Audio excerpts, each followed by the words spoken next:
Hello, everyone. My name is Cliff Smith, and I'm the I'm the Middle East Forum's Washington Project Director. Welcome to our speaker and webinar and podcast series. Today, my guest is Lieutenant Colonel Recep Sotiriadis. I am pronouncing that correctly, right? Absolutely, Cliff. You got it. Okay, great.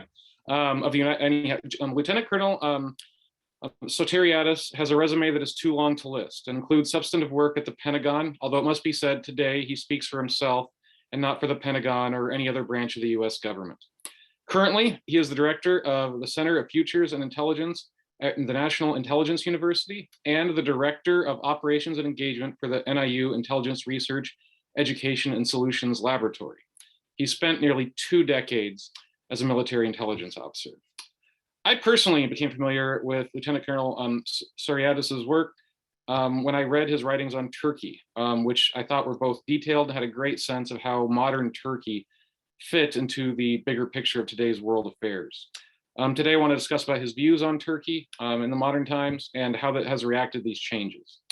But before we get to that, let's start with a little bit of background. Turkey was founded as a secular republic in the aftermath of World War I by Kemal Ataturk. Under 1952, under Prime Minister Adnan Menderes, it joined the North Atlantic Treaty Organization, or NATO.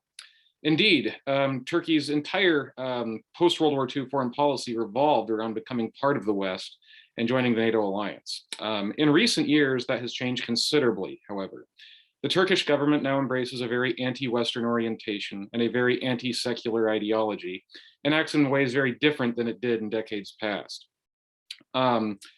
Recently, I wrote an article discussing how Turkey has become closer to Qatar, how it's been closer to Pakistan, and has been working in a much more Islamist direction. Last year, in the National Interest, Lieutenant Colonel Sotiriadis and his co-author, Dr. Marwa Mazid, wrote that Turkey now embraces what they refer to as a Pan-Islamist, neo-Ottoman inspired ideology that will inflame racial tensions into the future. You also note in another article for the Middle East Institute that this comes at the same time as a dramatic reversal from Saudi Arabia, which had previously fostered its own version of hegemonic pan-Islamism, but had recently opted to stop that behavior. Turkey, you note, has gradually assumed this role over the past 17 years, but in a markedly more aggressive and reckless manner. So to start things off, let me ask you, what do you mean when you say Turkey now embraces a pan-Islamist, neo-Ottoman inspired ideology, and how has Erdogan's export of this in an aggressive manner inflamed regional tensions? Cliff, I want to say thanks so much to you and the Middle East Forum for the kind invitation. It's a real pleasure to be with you all today at this forum and to share some thoughts with the audience on, I think, what is a very relevant and frankly, a topic that we can't discuss enough these days in terms of the multifaceted geopolitical implications that it really provokes in the region, as you've just noted. So let me say in response to your first question, when we talk about a pan-Islamist neo-Ottoman ideology, we're talking about something that actually didn't just arrive yesterday.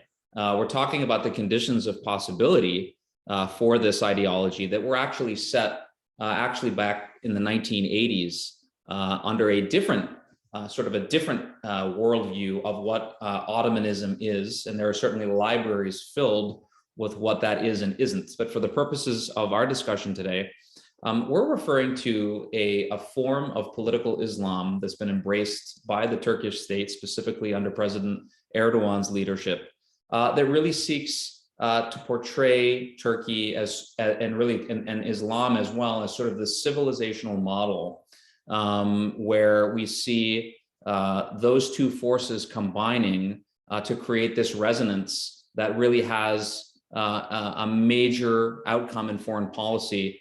And what we've seen is this assertiveness over the last 15 to 17 years, where the understood norms, as you mentioned before, that we've come to see in the behavior of Turkish foreign policy and the Turkish state, been completely upended to the point where now we actually see, in many cases, Turkey acting as more of a disruptor in the region, in the broader, not only the Eastern Mediterranean, but the Middle East, rather than a force for stability. And so that's really what we're talking about, is this complex resonance between socio-political elites, between the state's control apparatuses, and of course, between the state's leadership that's actually driving this ideological model. Certainly. And how has Erdogan's export of this and the change of other actors like Saudi Arabia, how has that changed regional politics, as it were? Well, it's completely upended things, Cliff. I mean, I think if we look at, for example, a quick snapshot in time from 2003 till the present day, when we look at the Eastern Mediterranean itself, we see how different geopolitically that region is. We have a raging civil war in Libya, which really has become now a proxy war between Turkey and Russia. We see Turkey with massive, not only military, but financial interests to the tune of, I think, about 20 billion in Libya. And you've seen a huge military footprint by the Turkish state now, the likes of which we haven't seen really for centuries, where we have a military presence in the South Caucasus now, which we saw most vividly in the Nagorno-Karabakh conflict in 2020. We see, for example, military presence in Africa, in Somalia. We see increased maritime patrols under the guise of the Mavi Vatan, the Blue Homeland doctrine now, where we saw also in 2020 a huge conflict that was avoided, but potential for conflict between Greece and Turkey over maritime claims and demarcation. And you also have shifting regional alliances now to address, frankly, the instability that the Turkish state has created in the region. So you have now sort of this other pole, if you will, that to counter this aggression, where we're seeing an alliance of Egypt, Greece, Cyprus, and Israel coming together, not only in matters of energy, but also in security and military affairs. Additionally, we're seeing countries like the United Arab Emirates as well take place. We had military training, joint air operations take place also over the last year or two. And so you're seeing these regional actors align in ways that are basically set up to counter what they perceive as a threat to their regional interests and also to their national interests. On that, you have laid out a picture that is, I think, very true to the region, but is not necessarily widely understood, certainly by too many decision makers in Washington. You spent decades in the Department of Defense, and then I realize you speak for yourself, but can you describe the debate that is going on in the Department of Defense over this, or perhaps in other branches of the government, be it State Department, Congress, so on and so forth? Look, I think this issue becomes quite problematic for many reasons. And I think that's because, as you said, Cliff, it is upending a status quo that has been the norm in American foreign policy for basically, decades and decades and decades. And so the immediate connotation that one has when we consider Turkey from a security or foreign policy perspective is one of a country that's been grounded traditionally in the NATO alliance. And that's been a productive partner, and we have to say that has been the case, okay? And that alliance for security and stability in the region has been crucial to American foreign policy. Where things get difficult now is navigating the events of the last 2 decades, where we've seen the interests of Turkey and the United States diverge rather than converge, and we're seeing aggressive steps that have really been, I think, attributed to this neo-Ottoman ideology that we see continuing to develop. And I will say that there's a misnomer to address the point that you brought up in general, that right now the problem could be perhaps attributed to President Erdogan's leadership and his maybe reckless foreign policy. We saw, for example, a huge drop in the Turkish lira, devaluation, right? All of this issue based on some statements that he's made and policy issues. But I would submit that this actually is not necessarily an Erdogan-centric issue. He certainly is driving the train on this, and he's a major force for what's happened. But if he were, for example, to go away or to lose power, it's not just so easy to put all of this back in the box and go back to the old ways or the old sort of familiarities that we had with Turkey and with foreign policy. There have been too many commitments made now in the region. There have been simply too many actions that have been taken that would almost make a return to what I think most policymakers would like to see in the region. That would make it actually is too complicated at this time. It's going to take a long time for that return to what we in the West would perceive as a normalcy in Turkish foreign policy to happen, and certainly for relations to improve. That actually touches on the next question I was going to ask, and that is, you sort of talked on, but maybe you can expand a little bit on.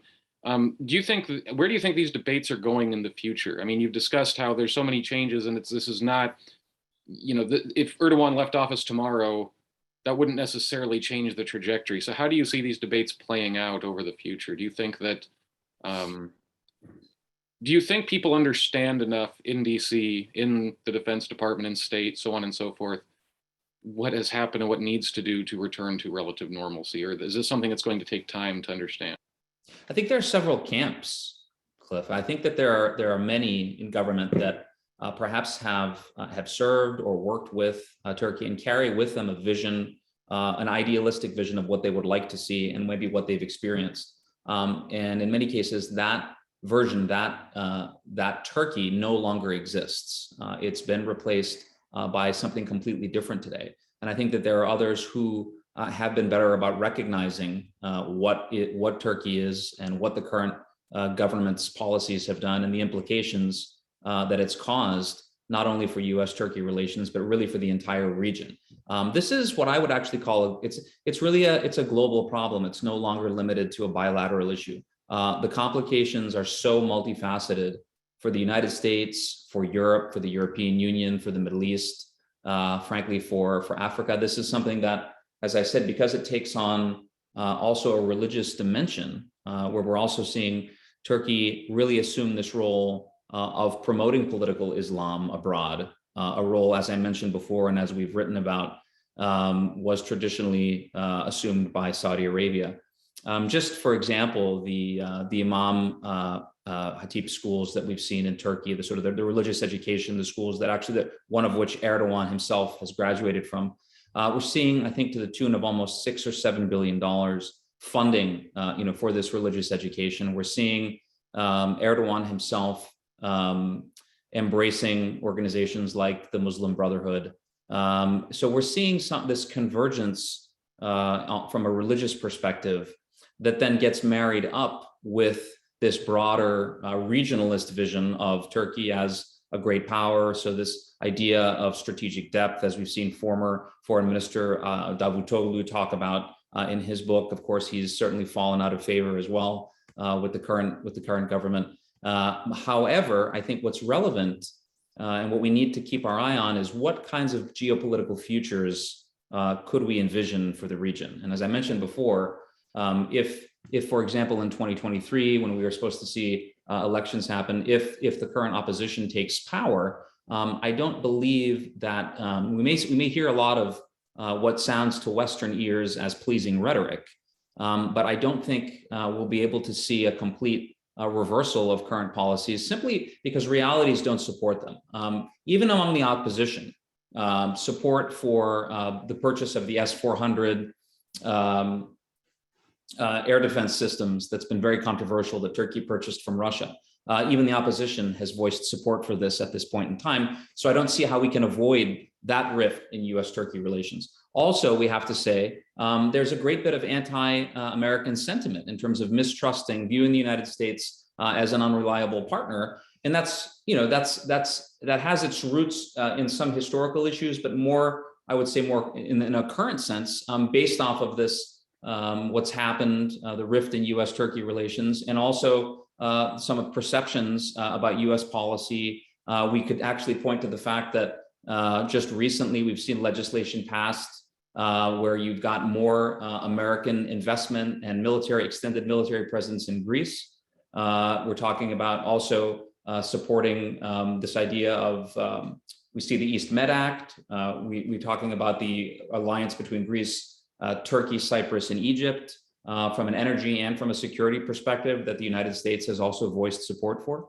And so I think for all of those reasons, it's going to be very difficult, let's say, for the day after the regime, whenever that comes. And that's something that we ought to be thinking about now in terms of developing aspirational futures for that relationship, to frame it in a way that I think is going to be beneficial for both sides.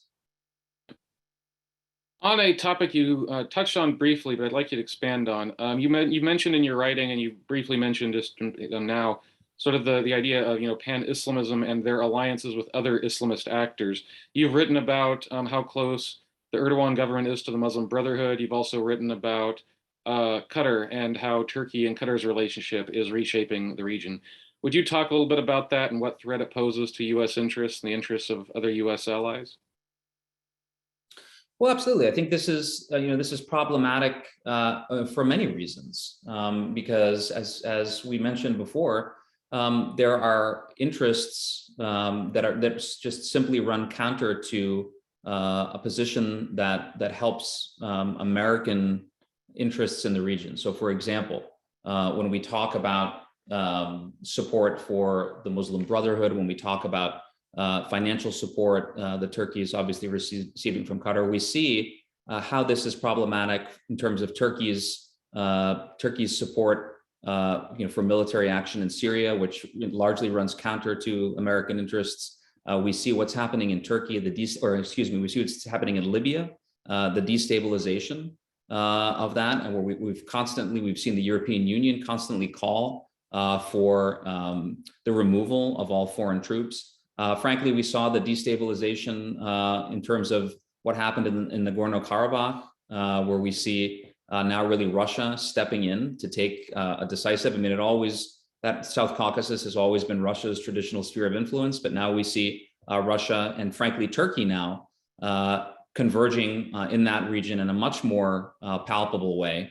And when we talk about energy interests, certainly expanding things like the Trans-Caspian pipeline, we need to think about what that means for American energy interests in terms of what how Turkey has frankly been a destabilizing force in the region.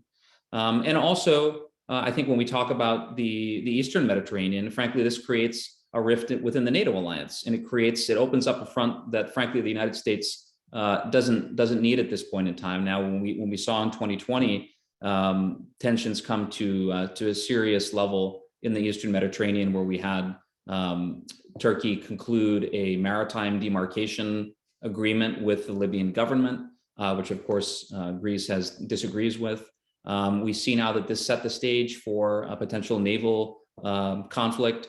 But what we've also seen is, and I don't think what we've talked enough about, is what does this portend for the future of NATO? You now have France and Greece who have actually concluded a treaty of mutual defense in the face of any outward aggression. And that's clearly aimed at Turkey. There's no question. We've seen President Erdoğan and President Macron of France have these verbal spats. Erdoğan actually said that he believed that Macron was actually mentally ill. I mean, this is kind of rhetoric and language that it has been really uncharacteristic of this kind of relationship between NATO partners. We see France selling frigates and Rafale fighter aircraft now to Greece. And obviously, we see the door being opened by recent legislation for perhaps F-35 acquisition as well, which obviously Turkey will not be receiving based off of what's happened, based on the decision to purchase the S-400 from Russia. There was question too about F-16s as well. So all of these issues, I think, are tied together in a way that makes the relationship very fraught with mistrust.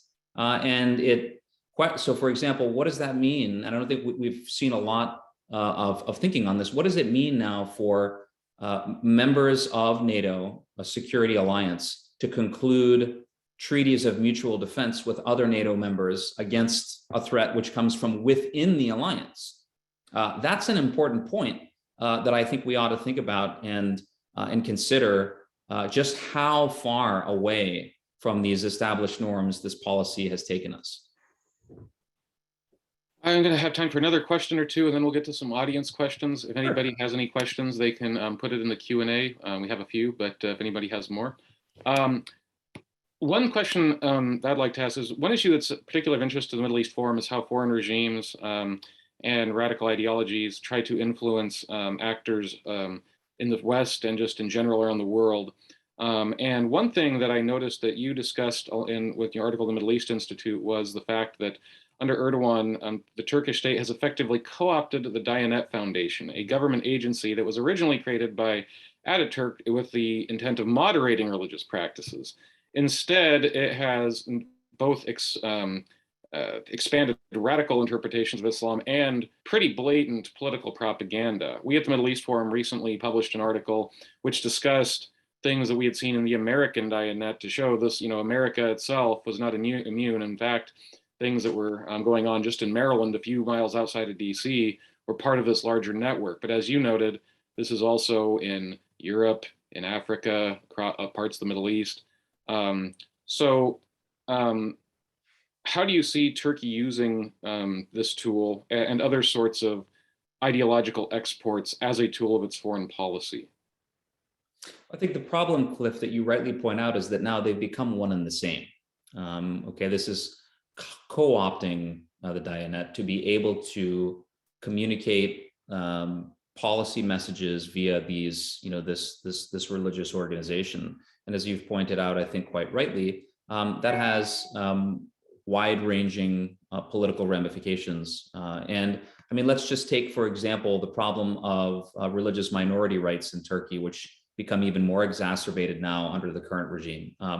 Recently, I think last year, we saw one of the great ancient Christian churches, the Holy Wisdom, Hagia Sophia, in Istanbul, which Ataturk actually created and made a museum, and one to his credit, based on its cultural heritage and belonging basically to Turkey, but also recognizing the fact that this was a major church in the Eastern Orthodox Christianity.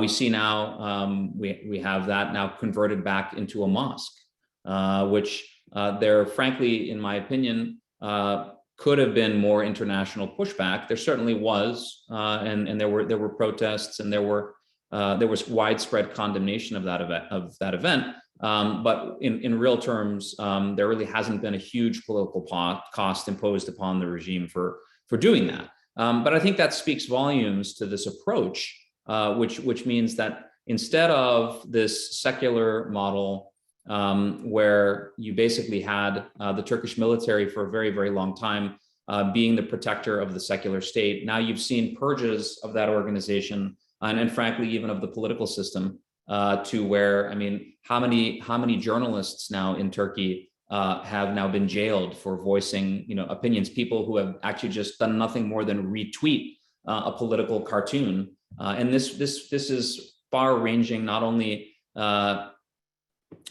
to what's going on into the country, but also this is something that we've seen being pursued outside of Turkey's borders as well, for Turkish citizens that criticize the regime. And so to sort of connect that back to your question about the problems of of this religious aspect of it, is that I think it's dangerous, because what it does is it creates this sort of justificatory pretext based on political Islam, which makes these pronouncements, makes policies that are pursued by the regime seem as if they have sort of a cover or a religious undertone, to be able to be supported or gain support by other elements of society. And we've seen too many examples of that happening in the Middle East and other regions that is very, very problematic. Now we'll get a few questions from the audience. Should there be conflict between, say, Israel and Iran, or US and Iran, how do you think Turkey would play into that at this time? I think this is a really, really challenging issue, because obviously, as we've seen, negotiations continuing on trying to resolve what is admittedly a wicked problem of the question of Iran obtaining nuclear weapons. Certainly, this would be, I think, an area where Turkey would seek to perhaps gain leverage in any kind of negotiation. And I think we've also seen a turn recently where Turkey is attempting to try and make some sort of an overture towards Israel to repair what is a very damaged relationship right now. But the extent to which, I mean, it's very difficult to obviously speak in counterfactuals, but clearly what we've seen is, I think to date, the current regime not acting as a responsible actor that creates stability in the region, but actually is through many, many actions, like I mentioned, in Syria, in the South Caucasus, in the Eastern Mediterranean. I think that should it come, and we hope that it certainly does not come to that kind of a conflict at all, I don't know the extent to which the United States is going to be able to rely on support from the regime. Another question from audience member David Levine. I'm going to abbreviate a little bit, but he basically says he wrote a book decades ago that discussed the potential for change in Turkey based on the rise of the Anatolian part versus the more European part. He asked, how did the generation of Islamists gain loyalty within this current generation of Turks, and why didn't the philosophy of secularism take hold? And I guess I should add, I mean, do you think that's the case? Do you think that an Islamist philosophy has taken a hold of the masses of Turkey, or just enough? Was it sort of overlooked for a while? And yeah, how would you explain that transformation? So I think in order to answer that question, we have to dissect what ideology means today in the 21st century and move past our antiquated understanding from the Cold War, where we sort of pin things as democratic or communist. And today we want to do that as well. We saw the Democracy Summit now, where we basically are labeling again democratic or authoritarian regimes.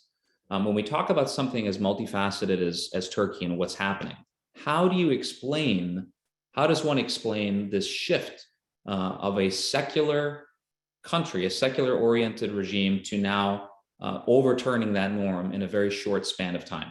Well, number one, and I know we don't have a whole lot of time, but I would argue that in order to create the secular republic, there needed to be some sort of a, you can't just eliminate, Islam was never necessarily eliminated from Turkish society. However, what needed to happen was this process of cleansing, according to the regime at the time, the Turkish nation of its religious minorities. And so you have the roots in a lot of what has happened actually was back in the early 20th century, where we saw now recognized by the American government genocide of the Armenians, and probably less recognized the genocide of the Syrians and also of ethnic Greeks in Turkey. Today, when we talk about political ideology, we have to really define it differently. And I would submit that we ought to define ideology as the way in which ideas become material and how these material formations actually translate into foreign policy. That's a different value proposition, okay? When we have a country like Turkey, we have this resonance between many actors, between the general population, okay? You've got the socio-political elites and then the control apparatuses of the state. And what we've seen is slowly in, I guess, in relative terms, you've had initially Erdoğan teaming up with Gülenists to actually move this trend more towards an Islamic political orientation and worldview. And then, of course, when a lot of that opposition, secular opposition, was out of the way, you saw the rift happen between Erdoğan and Gülen now. We saw the coup happen in 2016. And throughout all of this, the opportunities were taken to change the presidential system itself within Turkey, to now Erdoğan having wide sweeping powers, in particular over the judiciary in Turkey, which is a huge problem and really not a real check on his power. But as I mentioned before, the erosion of the role of the Turkish military as the guarantor of that secular republic, because frankly, that check and balance on power doesn't exist anymore. And so when you have all of that combined with, I think, a dangerous tendency to mix in this political Islam with Turkish nationalism, with aggressive foreign policy, it really creates a dilemma, because now forces have been awakened in Turkish society that we see are spinning out of control. And those actions, so what's come out of that, are what we are dealing with today, which is now when people speak of Turkey as an ally in both NATO and in here in the United States, there certainly isn't the same sort of general consensus. There's articles and books and discussions being had on why this is a huge problem instead of a force for stability in the region. And so, this is certainly not, not a simple process, or not an overnight occurrence. But this has been something that very systematically has been occurring. And I think, as I mentioned before, even if the current government comes out of power, it's not something we can just put back in the box, and is going to be a problem well into the future. And with that, there are several dozen more questions we could ask, and a lot more issues we could talk about, a lot more in depth, but I think that is all the time we have for today. Thank you very much for joining us, all of you, and thank you, Lieutenant Colonel, for joining us to discuss your views. I really appreciate your time, and happy holidays to all who celebrate. Thank you. Thanks, Cliff. Happy holidays to you and to everyone else. Take care.